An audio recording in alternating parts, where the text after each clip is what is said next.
us are finding and seeking ways to completely, in all aspects, decolonize ourselves. Right. And we're just doing it in different languages. We're doing it in different languages. That's what how does that like reflect in Islam for you? Ooh, well, yeah, Anzo, Islam is one, especially as a West African Muslim born into Islam, and where I'm at, there is so much to unpack.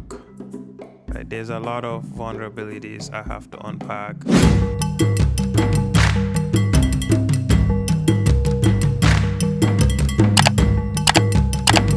Welcome back, my people. This is TJMTM, the Jola Mr. Madi podcast. Come on. I am your co-host, DJ Anzo, here with my man, General. the Uncle E in the place to be, Young Money Millionaire. Yes, sir. Wagwan, my brother. Boys are back, man. Boys are back. Yes, sir. Yo, where did you get this fit, bro? Look, a man just has a bag, you know? And this is the Baji family bag right now. They just come through clutch. Yo, I need that. I might need that when you're done with it, bro. This is tough. Yeah, like that's tough. I love wearing like our traditionals. Yeah, tribes are always a plus. I usually didn't like to. Like when you were younger? Yes, I would only wear it on Fridays for Juma prayers. Yeah. And right after Juma, I'll take it off. Yeah. But I don't know. Now I like wearing them. But let me tell you, like, tribes are so comfortable in any weather. You can wear it, like depending on the... Depends on the fabric. The fabric? Yes. But there's fabric that you can wear in the winter. Right. You see, the last few weddings I've been to, I don't wear suits. No, suits? Yeah, like, we don't do those anymore. Fire for that, bro. We don't do that tribes anymore. only. Haftans. Yeah. And kufis and just all the full trads. And you always, like, stand out. Exactly. You It's our true, authentic, formal wear. That's a fact. You know, when I have what we call in Gambia the Nyeti Abdu. Yeah. It means, the Agbada, that's what the Nigerians call it. What do you guys call it? Nyeti Abdu. Nyeti Abdu. So it means 3 Abdus. It was so good. I guess It had to be 3. Abdu was the first one to flex on everybody. He did like that. He did that and like, ooh, 3 Abdus on that. Nyeti Abdu. Yeah. Yeah, that's what obviously our old, President Jammeh made it popular, the all right, white one. the all white one? Yeah, I'm already knowing. Yeah. That's dope. Yeah, yes, sir. What's the main popular trad in UG? We have too many tribes. So like Fair enough. It's depends where you're from. Like okay. in Kampala, like where that land is based, there's the men wear like it's called a kanzu, which is really just like a what do the Arabs call Which one? They're like the gowns, the men, the ones that they wear. Which ones do they have? Just like if you go to Dubai, every guy's in a white. Oh, yes. Yeah. I keep forgetting the name. Okay, they look like that. They're called kanzus. Kanzus. And then they like gentrify it with a suit coat. Okay, That's those guys. with the suit coat. Yeah. That's tough. And then the women, this is for like events. The women wear something called a gomez, which is like, it's really intricate like colors. Yeah. And then it has sort of like a pointy shoulder. Ooh. Yeah, it's tough. It's hard to explain. I think I've seen those. We'll drop pics on that. We'll drop pics, for folks to have a visual reference. Yeah. Yeah. But like, and then on my mom's side from Rwanda, they wear like this thing called the mushanana, which is like really pretty. They'll wear like pearls on their head. Oh. And then it's like they'll wear like a tank top and sort of a. I think like I know what I've you seen know those what I'm traditional. talking about? Yeah. The women look really good in those. And then the men, it's variant, but yeah.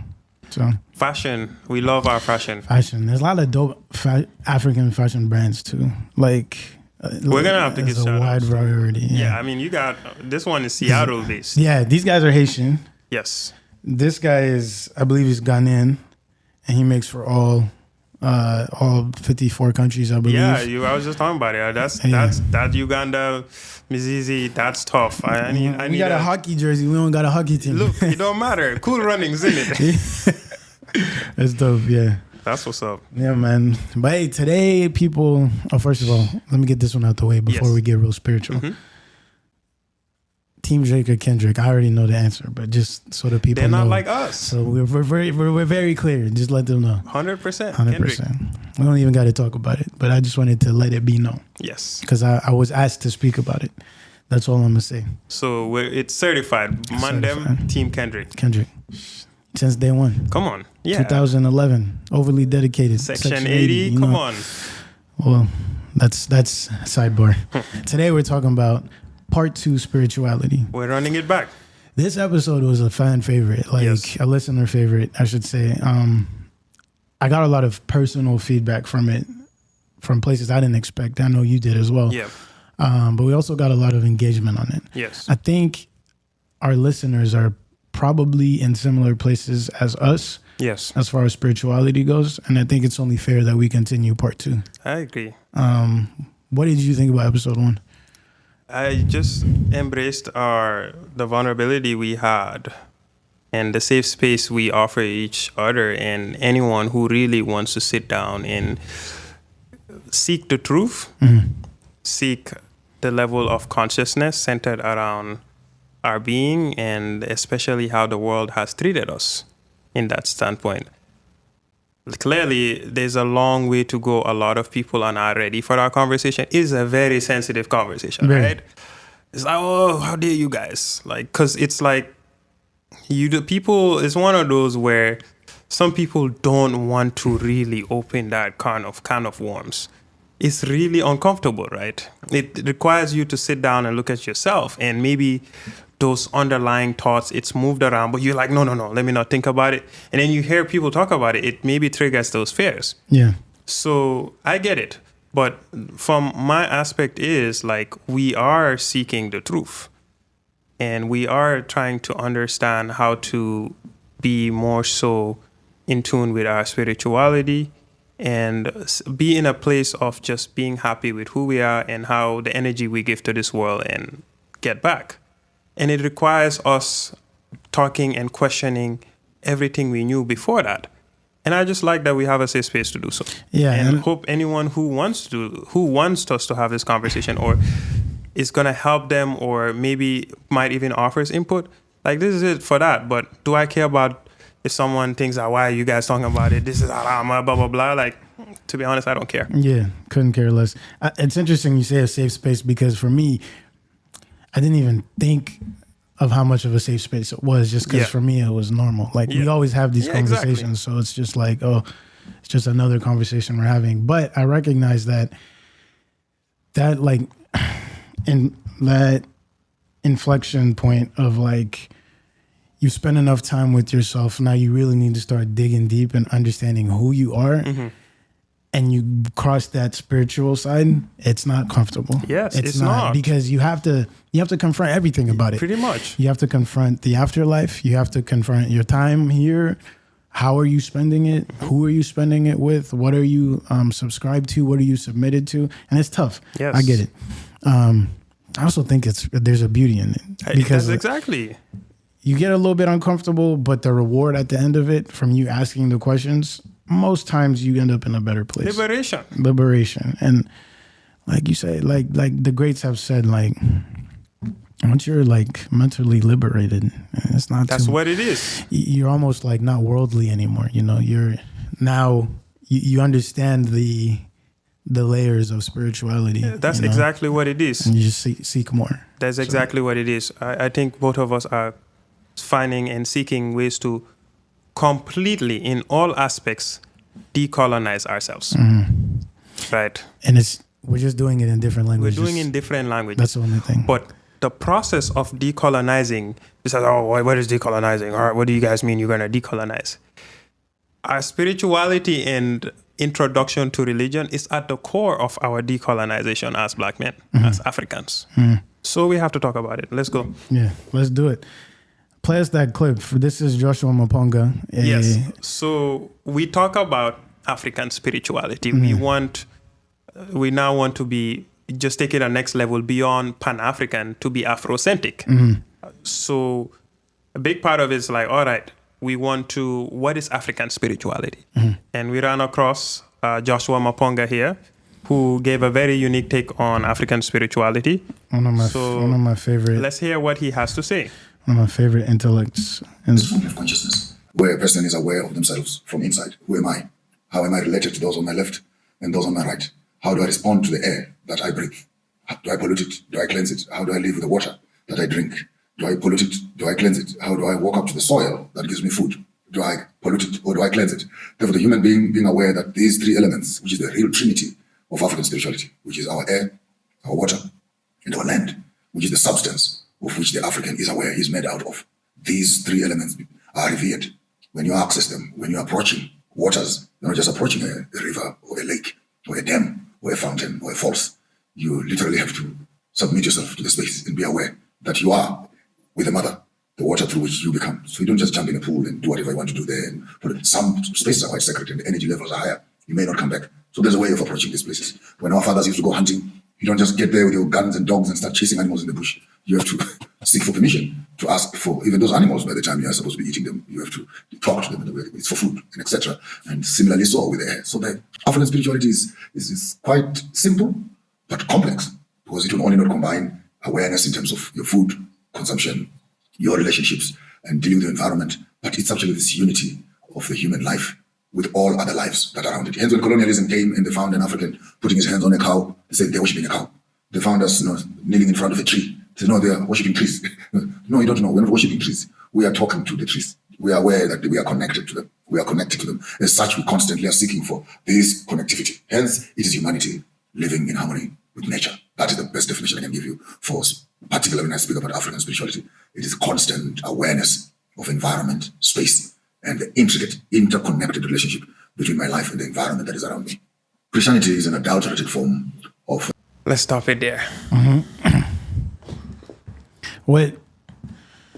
That's an interesting angle, because I haven't really thought about the also physical representation of spirituality in the world. I mean, I've thought about it, but not the way he put it. Okay. So I'll start here with you, as from the clip perspective, right? What did you take from that? Well, the interconnectedness with nature, with everything we consume, the flow of energy, right? That's what I heard, the flow of energy, and how that now relates to consciousness and awareness as human beings.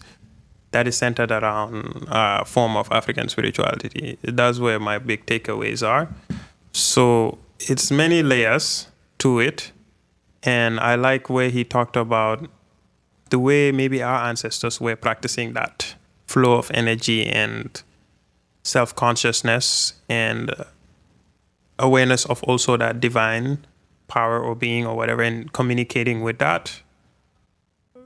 Foreigners came in and said that is barbaric, primitive, and dark, kind of, being in tune with nature and earth. And instead of, let's say, praying at a tree or talking to a tree, they deemed that as, a non-believer. And that was taken away.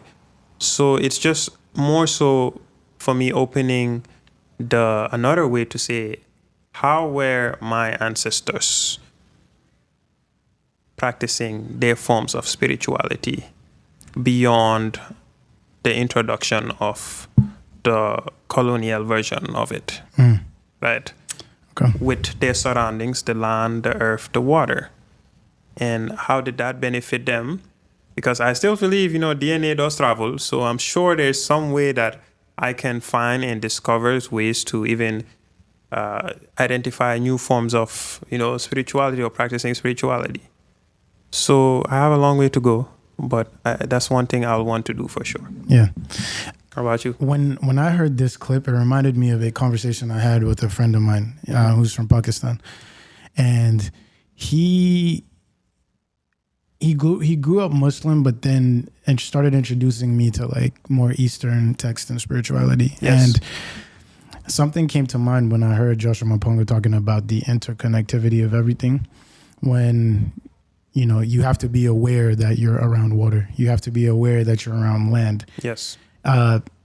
He asked me a question one day, and he said, hey, what if, he asked me, do you believe in reincarnation? And I said, I don't know that I do. Right. But he said, what if the idea of God is actually, because I think, from my perspective in Christianity, I think humans always try to quantify God, right? So we grew up Catholic and Christian. So the God that was presented to us was a white beard, white man, hand up. That's also Jesus, his son, was just a younger version of that. Yes. And that's what God looked like. And so that was the idea we had of God, is God is human. What I started to admire about like Islam and Buddhism and sort of like other Eastern scripture is that they don't quantify or try to put a handle on God. Okay. So he asked me, what if God is you returning as a form of matter to now serve, to serve like, which we really do decay into the ground. Of but course. Yes. What if it's a that? full cycle. What is that? What if that is God? And it started to connect to this text because I was thinking, well, you do have to be aware, and there is a reason that we honor our ancestors and we honor those that came before us. It's now our turn to take care of these lands that we inherit, or these waters that we inherit, or this air, because we need to keep sort of the forward progress of our humanity, right? Yep. And so when he started talking about that, I was like, that's what it reminds me of is, wait, we spend so much time trying to quantify God, at least in Christianity and Catholicism, when the whole time we're never going to know until that time. And we don't even know what after looks like, right? But what are we doing while we're here to also prepare us for that?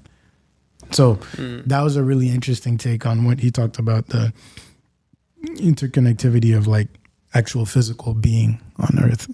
So where you are now with your discovery or renewed or different perspective with Christianity, your practice, your faith, is spirituality involved in that? Where you are right now? Where I'm at now is I've let go and let God. I know people say that all the time, but it's a journey, right? It's not linear. It's hills and valleys, but I am trying to let go and let God, because I know that the more I spend time worrying over sort of worldly things, the farther I'm straying away from God, right? And the idea of God, even, although I subscribe mostly to like a Christian idea once removed, meaning like... What Christian idea? Can you specify those? Meaning that, God is like your heavenly father. I think even the terminology can be misleading. But I think, yes, God is the heavenly father because now we're looking at scripture, right? And I'm not putting a label on what God looks like. I like to think I look like God. I think because in the Bible they say he created man in his image. Yes. So I'm just going to say and God the image is... they displayed of him was not one that looked like you. Like me. So I'm going out on a limb and saying God looks like me, right? And so how am I putting myself in the best position to emulate what God wants for me?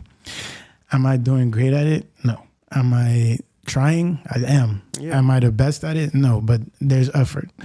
And it's a journey. Like I'm also not trying to beat up myself every day about, am I being the best person I can be? I'm trying.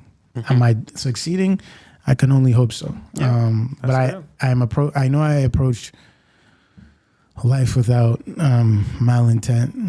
When those thoughts cross my mind, I'm definitely looking the other direction and just trying to align with more of a spiritual, like godly, like sort of life. And that is the one thing I do not like is sort of like holy competitions. Holy competition. So when other Christians or other people in your religion come to you and try to one-up you because, well, the word is interpreted this way and you're not doing this, so you need to do that. Yes. Just this weekend, I had a conversation with a particular individual who, because of my choices to DJ, they're thinking...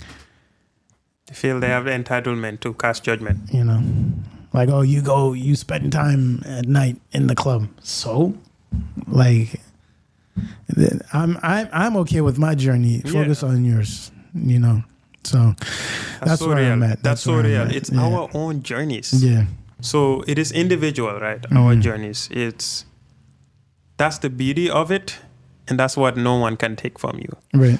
It's at this point, I think when we were younger, to be honest, we did care. Those things did influence me, right? Or if someone judges or feels like I can't question or not the perfect person or not by the book person.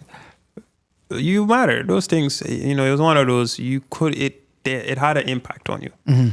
But like to what you're saying now, like everyone has their own journey. Yeah. Like to think that you have time to invest in so much into someone, to feel like you have to tell them how they should live their life and find their own truth and find their own happiness and be the best version of themselves, to feel like you have input over that, it's absolutely like diabolical. It's backwards. It's one of those where it's more so it's like, okay, thank you, next. Yeah. It goes one way in, one way out. Yeah. And it's not arrogance. Yeah. It's the fact that no one has a say in our own discovery, expression, and own honest viewpoints and search for our spirituality or practice of faith than us. Yeah. Can I tell you this? So I grew up Catholic, right? Yeah.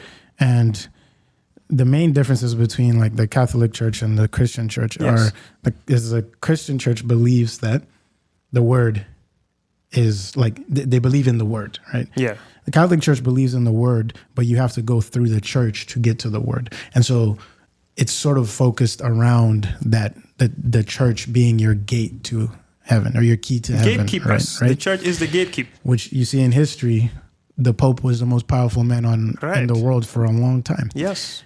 And whenever I would feel like I felt like judgment was cast on me by church members, that's actually what strayed me away from the church in like my teenage years to like probably like I'd say like, I don't know, early 20s, right? Mm-hmm. It wasn't until after the fact that I started having more conversations with people who are like-minded. And I figured out, hey, yo, this is my journey. And I think this is why I align more with like non-denominational Christianity now, is because they spelled it out for me and they were like, this is your journey. The journey is here to here, you and God, right? Yes. So when I get reminded of any sort of remnants of that feeling where people are casting judgment on you, like you said, it's like, thank you. And I keep it pushing, because what do you have to do for me? That's a reminder again. If anything, I thank them. I'm like, okay, great. Thanks for reminding me that this is my journey. It's like, let's high five and walk on. I'm like, oh my God, thank you. This is actually my own journey and my own discovery. Thank you for reminding me of that. Yeah. So I know what you're saying. How does that like reflect in Islam for you? Ooh, well, yeah, Anzo, Islam is one, especially as a West African Muslim born into Islam, and where I'm at, there is so much to unpack. Right? There's a lot of vulnerabilities I have to unpack, and really being as honest with myself as possible in my discovery and questions that I've had that has lingered. And it always felt of where and when I felt safe or felt Muslim. And it was always around my people. I feel the safest. I feel when I'm around my family, community. That's the only time I feel truly Muslim.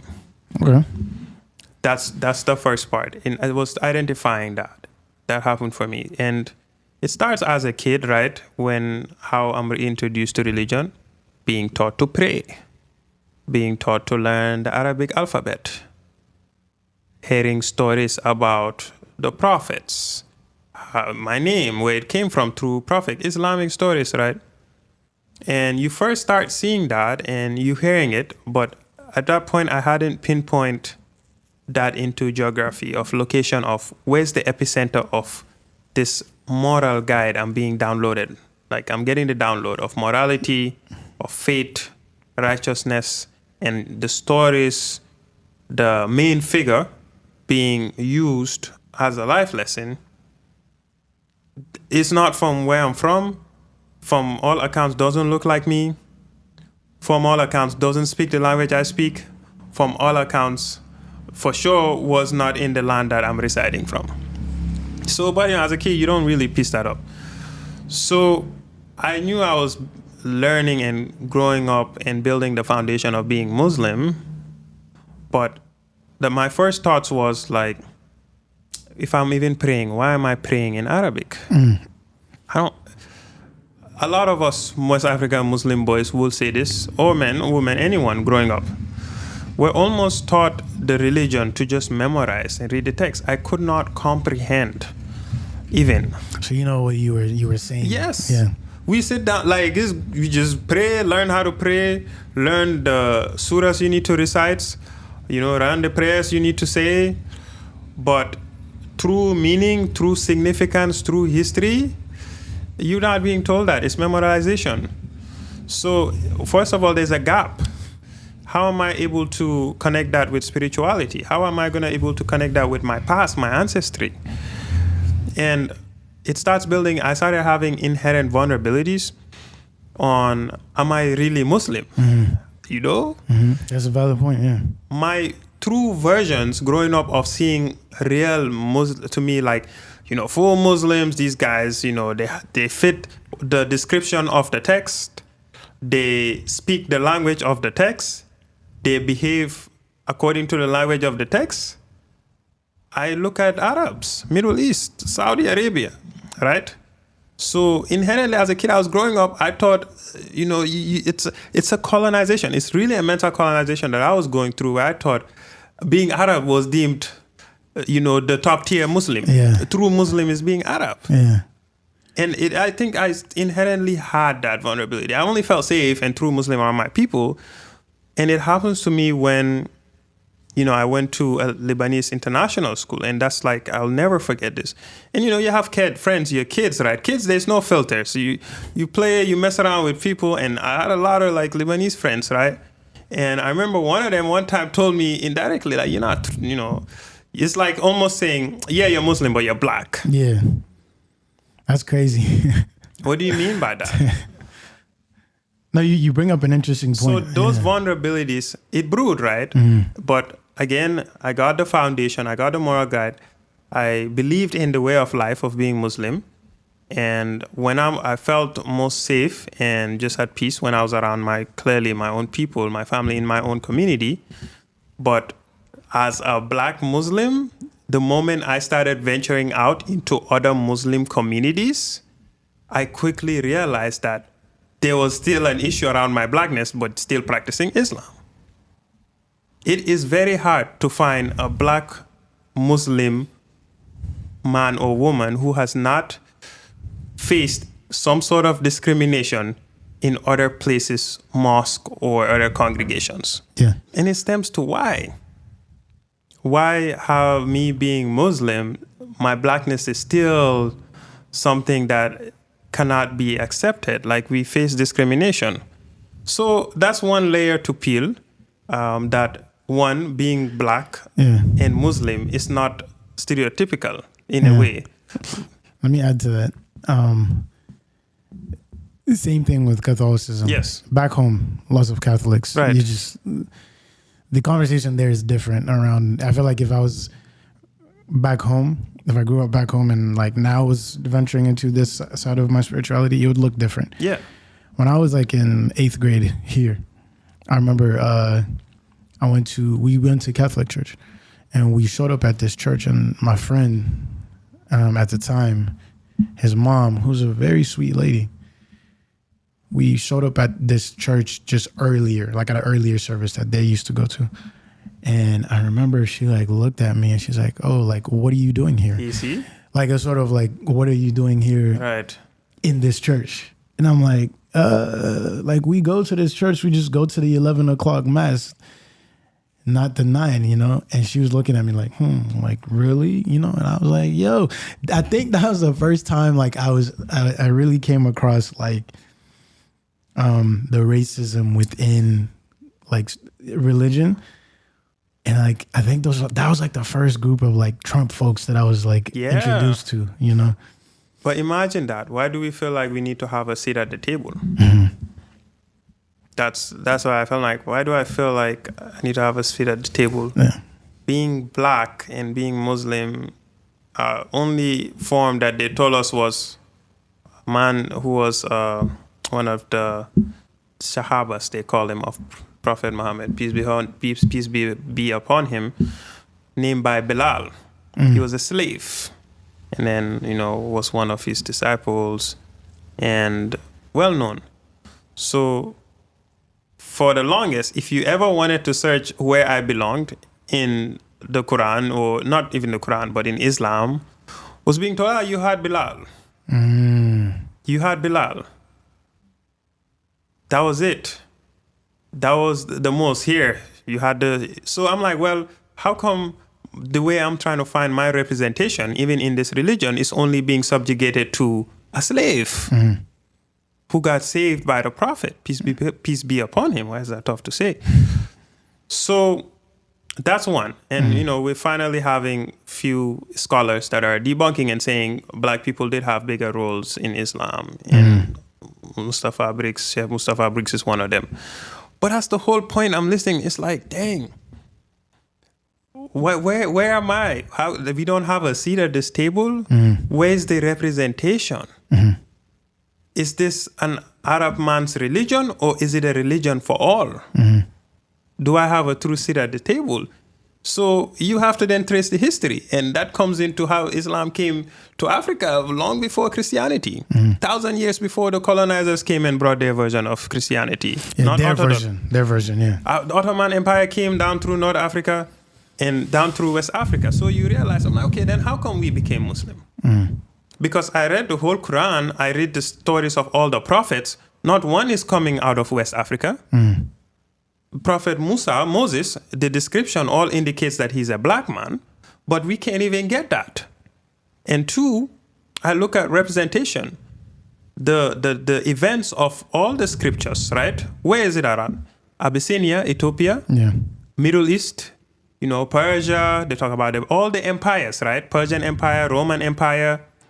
They talk about, again, going down to Ethiopia, all around that region, right? I'm like, where we are? Like, where's my ancestors? We didn't belong? Yeah. Where's the prophet that looked just like me, or where was from West Africa? Where is he at? Is the Quran considered divine? What do you mean? Is it like, is it blasphemous to talk against the Quran? It's damn near there. Like, Islam is one of those. It's very sensitive. And that's even a part where I hope we even break some of those stigmas, because seeking knowledge, truth, and even being able to be even the best Muslim you can be requires questioning every single level of it. I think in anything. In anything, right? Yeah. But Islam is one of those, man, Anzo. It's you just damn don't. you just don't. Yeah. Damn you just don't. But I think, though, when it comes to me, my Blackness as an African man, of course I need to question it, because it's the fact that my ancestors were not born Muslim, right? It happened while thousands of years ago, where the Arabs did their Islamic conquest and established trade routes and made partnerships with kings, right? And obviously, the African kings definitely benefited from those trade routes. And in doing so, adopted the religion. And I don't know whether the religion was enforced to the people or not. I do know people who did not, in the regions that my ancestors came from, did not adopt Islam, faced violence to adopt the religion. They didn't have a choice. Yeah. So, okay, that's cool. It seems not cool, but that's how it happened.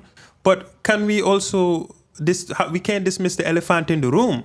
It's when those trade routes, when the Arabs came into the region and established partnership with the kings, someone who looked like me also went towards the Middle East in bondage.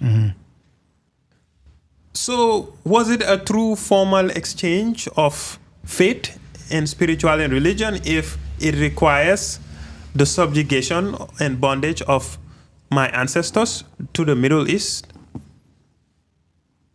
That's what is colonization. I come in, you find a people, they have their own practices, their belief, their land, right? But by the time you leave, they have your form of practice in faith, religion, and then they've given you their people to take, and you're not treating the people you took like kings or in any form. You're using them for your own benefit. You use the land for the benefit. Yeah. And it favors you that they adopted what you taught them, because that's what allows the constant flow of what you have established. And we see that represented in almost every like major religion. That's right? what it is. So, you know, the other interesting thing too, like, is you spoke about how those who resisted, yes, the colonization or faced violence, right? It's so funny, not funny, but it's interesting how today that is well represented and documented in how even within ourselves we treat those who practice what we would call traditional spirituality. Oh yeah, what do we call them? Barbaric. All over the continent, if you're not practicing Islam, Christianity, the Abrahamic religions, you're now seen as you're practicing juju. Yeah, your witchcraft, all of that. Mind you, you could just be putting herbs together because your grandma was taught by her grandma, by her grandma, and you're just putting herbs together because you know, well, I'm sick, and so these herbs cure this kind of sickness. And you know, you could be paying homage to, you know, the tree that gave it to you, like Joshua Mapongo was saying, but almost immediately that's vilified and just thrown into the bucket of that's now like that's black magic. That's I know primitive. what you mean, Anzo. Didn't give love back to me. I have given my love to Islam, to being Muslim, to how I was treated. But as I learned, not only from the history and my own personal experiences, it hasn't given that love back to me. And I know that, I feel that. So I was like, okay, that's the first level. How do I liberate myself from feeling like that? From feeling like being Muslim or practicing Islam or whatever I believe in is different from practicing what is maybe Middle Eastern or Arab culture that came into my life. Culture is no way to put it. Yeah, questions that need answers, bro. No, it needs answers, Anzo. You know, this is why I really enjoyed this conversation, is because I think it's like you're peeling layers away. You know, it is. We got a flower and we're peeling it slowly to see what comes out. We're Afrocentric. We want representation. You talked about God wanting to look like you, right? And to me, that is huge as well. If I want to, feel the best in terms of, man, I'm at a place where my faith, the energy I give into this world, my practice of spirituality, I can look like someone who looks like me. And I'm just saying I never got that. Yeah. Because I got taught Arab language, Arab culture, Arab religion. Yeah. That's how you get your talk to God. Yeah. That's how you get close to God. That's how you become a good person. And we experienced that we read the King James Bible. We read it in English.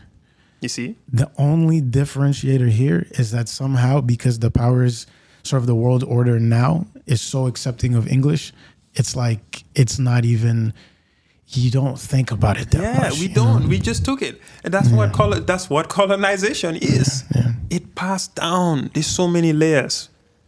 Come on, Anzo. We don't have any history there's no, I don't want to use the word pain again, but we don't have any epicenter. Yeah. True to where our ancestors are from in terms of our spirituality. Our epicenter is in Rome. Our epicenter is in the Middle East. Can't be. Come on. Yeah. You bring up really good points on the cultural front. And I think that warrants part 3 of this conversation. Yeah, I know, yes. Yeah. Sheesh. We don't want to go too much over time, but no, I think this was good. I think this is a good place to stop. Also, to solicit feedback from our listeners, please, number 1, listen to the full episode. No, they wouldn't. And then chime in. But it's.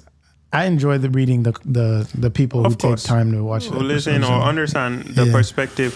we're offering. And yeah, like this is our safe space, and it's our own opinion, and we're entitled to it. And it's our journeys. It's our journeys. We just happen to have mics, cameras, and we're just sharing it for anyone who's going through that, or also has perspective that they can either offer us without judgment or casting or making conclusions that are irrelevant. Because one, we don't care. Two, I think there's a reason we say tribespeople is because we want you to be part of the conversation and not against. Not even, I don't care if you're against, but just be objective, you know? They're not, but that's the thing. That comes with it. Yeah. I think, obviously, with the world we're in and the topics we talk about and what we're seeking, yes, it's going to be uncomfortable and will trigger a lot of opinions. And we understand that. Like Dr. Umar said, you can't psychologize everybody. Right? Some of these people are going for good.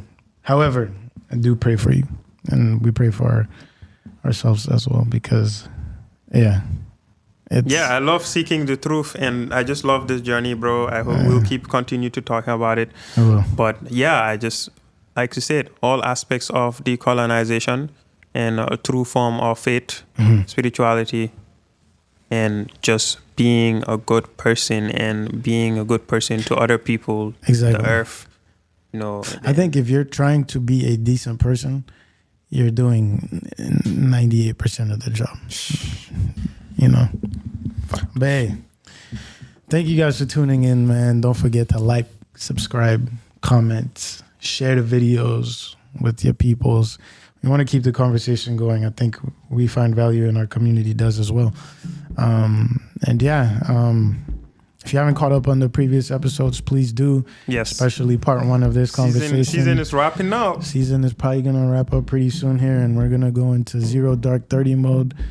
It's a busy summer, so lock in, guys. Thanks for tuning in. Until next time, peace.